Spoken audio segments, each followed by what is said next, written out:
on the agenda is our Indian Point update. Mr. Hochreiter will tell us where we stand. Yes, there have been some developments. There have been some non-developments, but we'll try to focus on the new information. We start this conversation with an outline of our district, of who we are. So this is our infographic that we've been updating for the last handful of years. We are in the process of updating our infographic based on current year data, but this is sort of who we are and what we're about from the 2018-19 school year. And this data and these successes and these accolades didn't happen by mistake. They didn't happen overnight. And we have committed to make sure that these accolades continue even in the aftermath of Indian Point and the financial agreement that we have with Indian Point.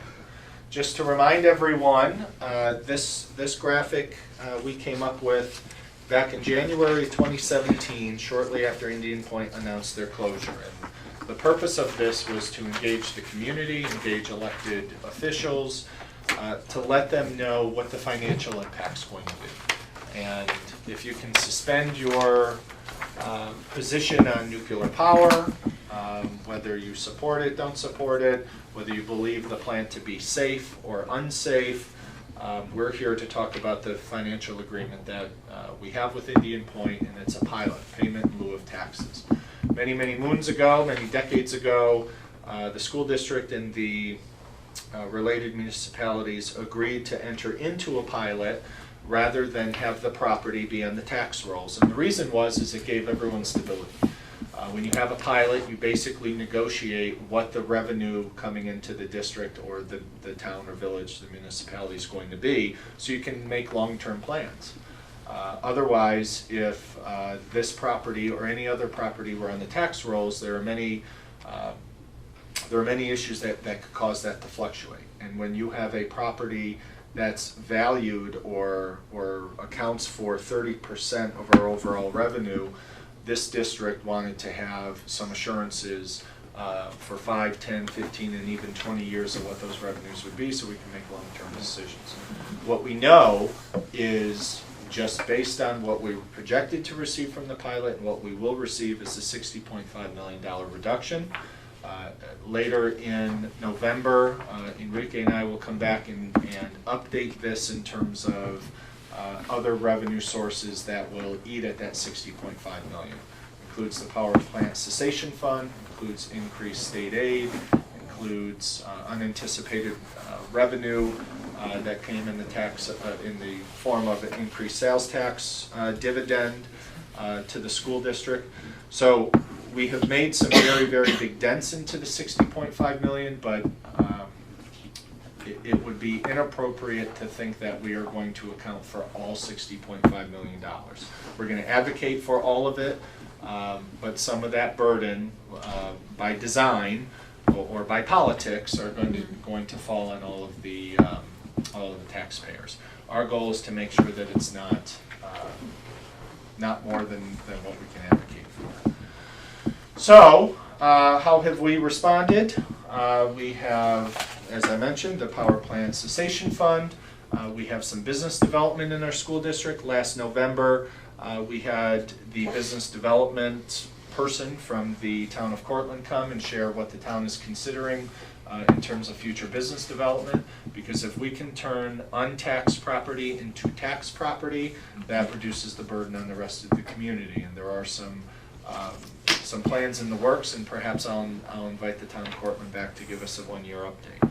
I'll talk a little bit about bills in committee in the House of Representatives, and as I mentioned, the sales tax increase for the County of Westchester went through, and over a 16-month period, we're going to receive just over $640,000 in unanticipated revenue. The power plant, or the cessation mitigation fund, is a grant in New York State. It's for taxing municipalities, including the school district, to ask for revenue when a plant closes. Right now, they have a $45 million balance. You have to meet the threshold of a 20% reduction because of the power plant closing, and you receive funds for 7 years, and they step down. So it creates a soft landing, not a cliff. So every year for 7 years, you're eligible for funds, and they reduce by 10%. The rationale is that it will give districts or municipalities time to plan to what do you do to bridge that 10% gap. Program reductions, staffing reductions, or tax increases, or other revenue sources, which we'll talk about.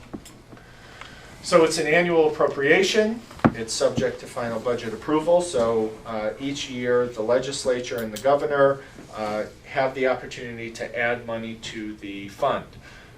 In the first 2 years, or really in the first 14 months from when the plant announced their closure, our advocacy efforts led to $34 million being added to the fund. So of the $45 million balance that we have, 32 of that, or 34 of that, I'm sorry, came from advocacy efforts led by our district and our communities over the last couple of years.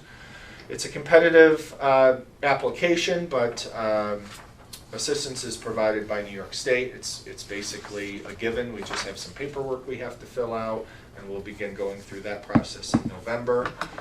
The mitigation fund right now will zero out in 2023, so it's fully funded to support all of the municipalities until 2023.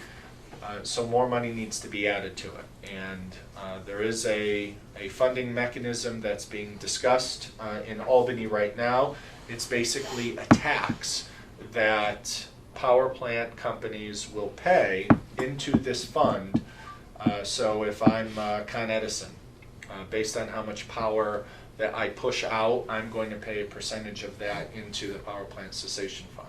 If I'm a new wind farm being proposed on Montauk or out in the Hamptons, part of the demand will be however much power I push out, whether it's a wind farm, solar farm, gas power plant, that there will be a revenue stream that will come from their dividend. So it won't, any addition to the cessation fund won't come as a budget negotiation. It will come from the power plant companies.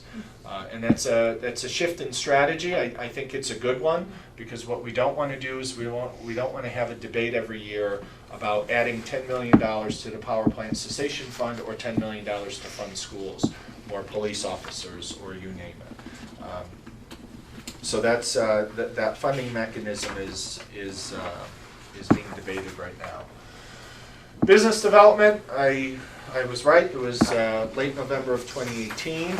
There have been discussions about dividing up the site, the Indian Point site, for future development. Indian Point has rejected that proposal because they need to sell the property first. And they don't have authority to divide up and sell the property until they sell to a decommissioning company, which I'll talk about a little bit later.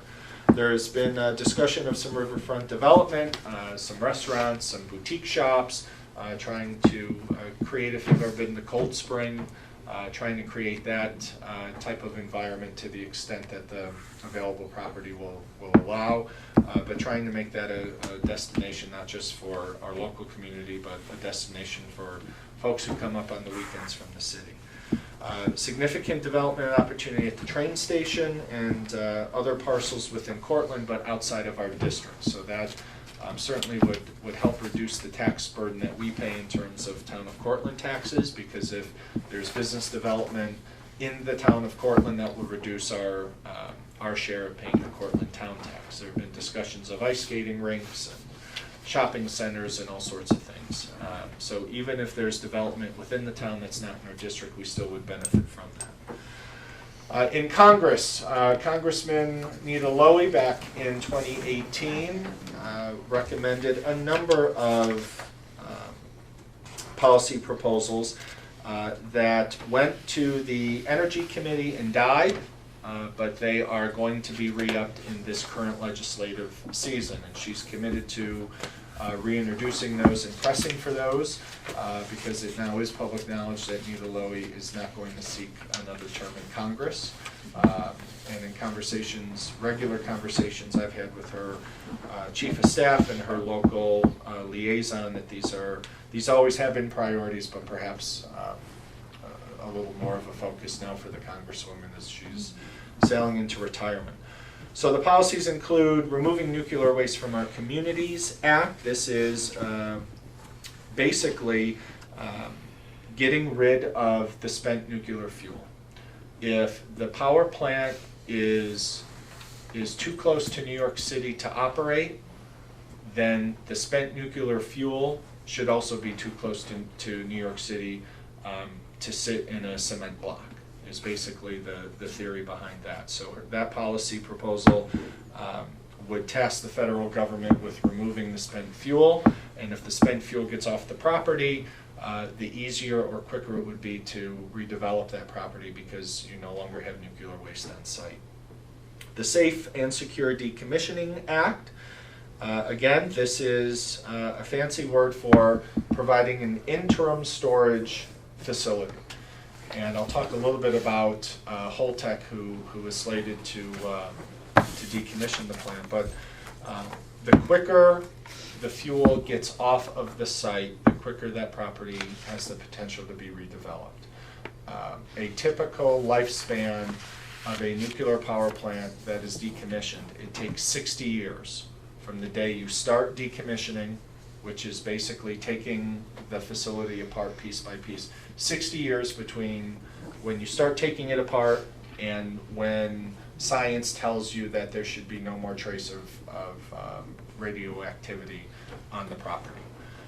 60 years is a long time, and we won't be here to see it. And this policy is to push the federal government to find an interim federal solution. Because when a nuclear power plant in our country closes, the federal government plays a role in oversight, and this policy suggests that the federal government or the Nuclear Regulatory Commission should be responsible for storing that fuel. Another policy proposal is a redistribution of fines. Right now, the NRC, the Nuclear Regulatory Commission, charges fines if you're not meeting specific requirements, and the monetary settlement of those fines goes to the federal government, not to the communities. And what Congresswoman is proposing is that those revenues from fines need to go back to the community. It's sort of like paying a traffic ticket. If you get pulled over in Peekskill, there are two fines. There's a processing fine, and then there's a fine for a parking ticket or speeding, and that goes back to the local government. In this case, any fine that is assessed to Indian Point or any other nuclear power plant in our country goes back to the federal government. There's no financial benefit to the local community, and that policy would be a revenue generator there. And the Stranded Act, basically it's a tax that the federal government, it's a tax that they should pay, or a lease that they should pay the local community for keeping their property in our town. That the spent nuclear fuel rods, as I said, becomes property of the federal government, and they're basically living in our school district rent-free. And her proposal discusses that. And lastly, a new one that she's going to propose in the current session is through the appropriation bill, is for economic development to give funding priority to areas affected by the closing of nuclear power plants. So basically saying, if we're going to apply for a grant to start a new program, if we're going to apply for a grant to upgrade facilities or new technology, or you name it, or the town of Cortland wants to apply for a grant to expand their sewer project or clean water, that this bill, if it became law, would give priority to those districts or those communities who are facing a big economic hurdle because of the closing of the plant. So all in all, there will be 5 policies that will be proposed in this legislative session, and we'll keep you apprised of where those land and if they make it out of committee. One of the good things about this issue is that there are nuclear power plants all across the country in congressional districts that are represented by Democrats and by Republicans. So this is not a partisan issue. This is a safety issue, security issue. It's an economic issue. It's not a party line issue. We have done some internal cost analysis. Eventually later in the spring or later in the fall, you'll get our audit report of our finances from last year and how much money we drove to fund balance, but we're taking a look at high school electives, we're looking at middle school programs, and very shortly we're going to publish a report about elementary redistricting and potential savings that could take place if we organize our K through 5 kids a little bit differently. So that report will get published to the public in probably the next 5 to 10 days. County sales tax increase happened. When I last presented to you, it was still up for debate and still up to the governor to sign and approve. But in short, we are going to receive $650,000 of unanticipated revenue. That started back in August of 2019 and it sunsets in December of 2020. It can be extended only if the county legislature extends it and the governor approves it again. But that was some good news. We don't like our taxes going up, but the analysis around this is that by tying it to sales tax, we have plenty of people that don't live in Westchester that spend money in Westchester, whether it's at the airport or hotels. I think I had mentioned before, we have teachers that drive in from Connecticut, from Rockland, from Dutchess County, and I know for a fact that they fill up their gas tank here, they go grocery shopping, they may go out to grab a cup of coffee. So the idea here is we're not taking from one pocket to pay another. It's that some of this revenue or a good chunk of this revenue is coming from people who don't live in the county. So $650,000 of unanticipated revenue is a little bit more than 1.5% of increase in taxes if you look at it that way. So that's a good revenue source for now. But the major news here, and the last few slides I'll focus on, is the sale of Indian Point to Holtec. Back in April, Entergy, who owns Indian Point, announced that they're going to sell the plant. That Indian Point Entergy does not want to do the decommissioning process. So what happens? It's basically like selling your house.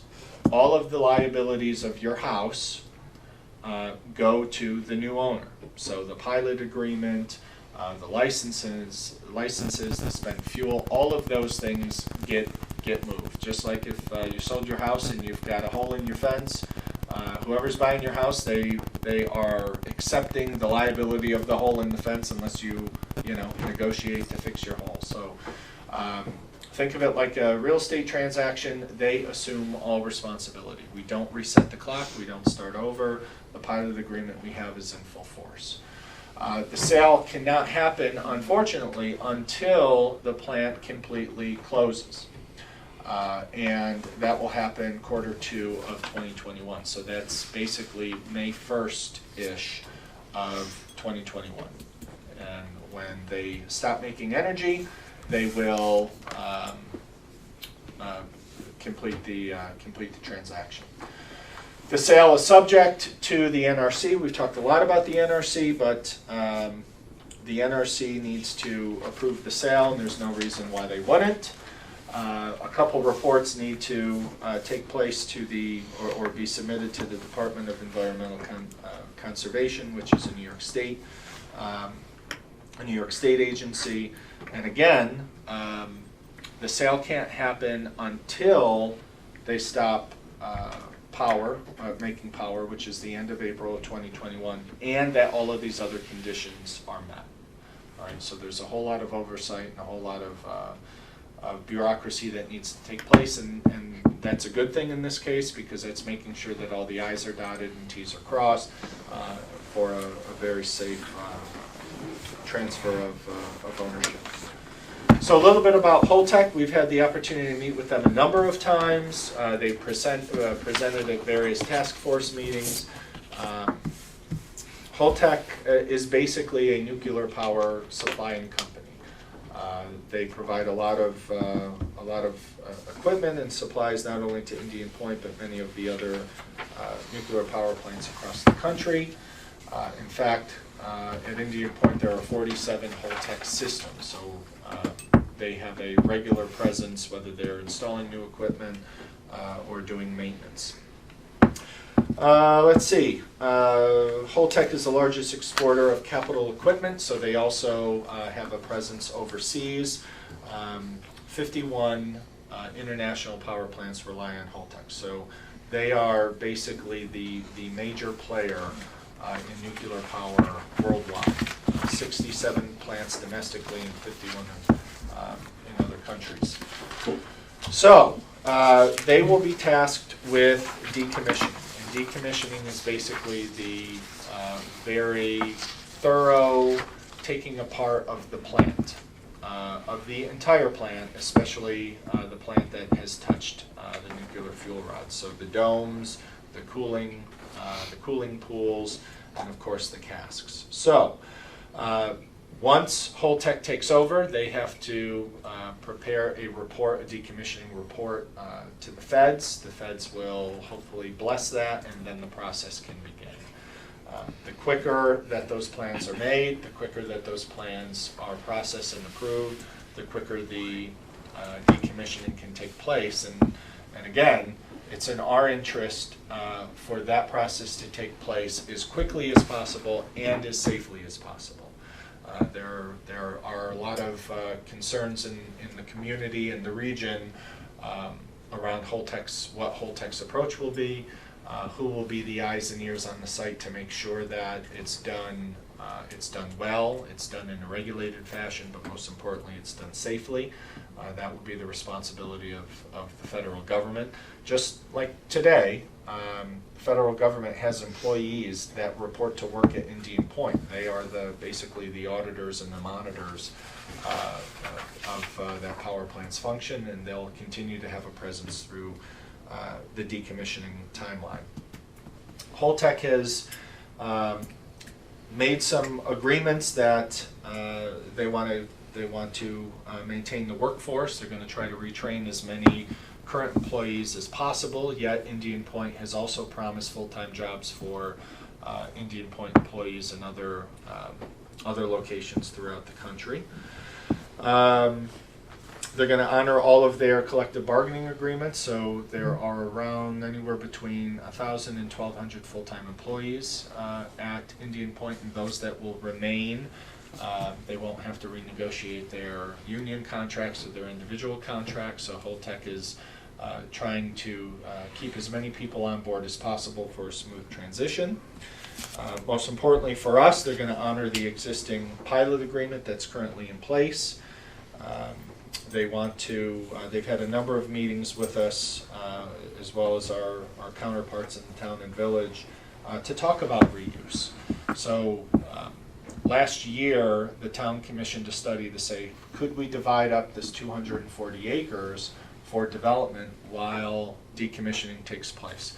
Holtec is interested in that conversation because Indian Point can't do that. They have to sell the property as is.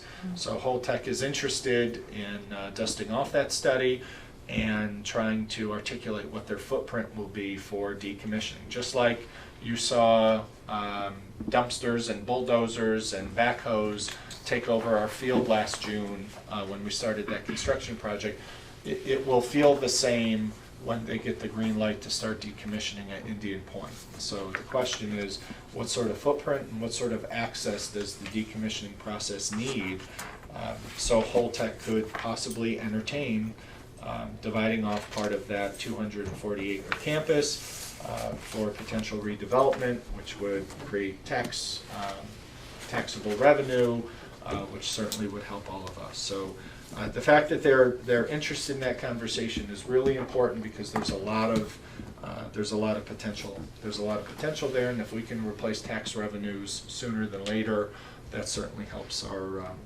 situation. So the introduction of Holtec to this whole scenario around Indian Point has been new. They've been very visible. They've met with Enrique and I a couple times now. But they have certainly have an increased presence on the campus at Indian Point and all of the various public meetings and discussions that we've been having. So when we know more, we'll share more. But right now, it's Indian Point's plant. It's their plant until they stop producing power at the end of April of 2021. There have been rumors about whether or not the plant can really shut down. And I'm not going to speculate on that, but what I can say confidently is that Indian Point is not going to operate that plant after April of 2021. If the state government, and there is a potential opportunity that the state government says, you know what, that plant can't go offline because we don't have enough replacement power, the state then is responsible for operating it or finding a third party to operate it. Indian Point or Entergy is not interested in it. They want to get out of the business. They want to get out of the Northeast and focus in other areas. So it would be pure speculation for me to say that the plant will remain open. There is potential for it. There are some outs and some criteria that could be met, but it won't be Entergy operating it. They made that very clear. And the longer that plant stays open and producing, the longer our pilot agreement stays in effect. So if that plant is producing power, we are receiving more revenue. It's that simple. If they're not producing power, the revenue starts to de-escalate, and that's where we tap into the cessation funds. So that's been the newest development. We have another task force meeting where I'm sure Holtec will have a presence and maybe even presenting, I think between now and Thanksgiving. I'm not entirely sure, but if not by then, certainly by the new year. Does So anybody that's have that. any questions? Or? Good. Thank you, Joe and Enrique, for all of your efforts over the past 2 years in trying to mitigate the impact of the closing, and for an excellent update. Thank you.